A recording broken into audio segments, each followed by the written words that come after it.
Als je het juryrapport leest, vraag je je hoe kan deze squalle de prijs misrennen. Techniek wordt structureel toepast, de squalle rent voorop en ben leren zelfstandig met techniek omgaan. Wat denk jij dat eerste? We hadden net ook een proefje met een fles water en er zat een korte slang aan en nog een fles water en er zat een lange slang aan. En ik dacht dat die met de korte slang sneller zou leeglopen, maar dat was die met de lange slang.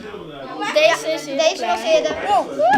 Net alleen groep 8 krijgt technisch onderwijs. Beukers krijgen ik al techniekles.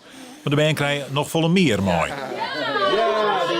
Dan heb je het natuurlijk over luchtverplaatsing. Dus alle woorden die leren ze. Dat gaat natuurlijk, blijft veel beter hangen doordat ze het ook gedaan hebben. Daarbij zijn ze bezig met hun handen, hun denken en het doen. Dus alles blijft veel beter hangen als je dat dus echt zelf ervaren hebt. Hoe dat dan werkt met wind. De squalle krijgt net alleen nog een oorkonde. Dan ben ik nog extra lespakketten voor de band. Omdat ik uit regio Noord ben, Groningen, Friesland en Drenthe, ben ik heel trots en vind ik eigenlijk wel dat jullie nummer 1 zijn in het noorden. En dat is... Wij hebben helaas in Nederland een tekort aan technici. Nederland verarmt aan jongeren die de techniek kiezen. En wat is dan niet beter om de kinderen op de basisschool al te laten ontdekken dat techniek hartstikke leuk is.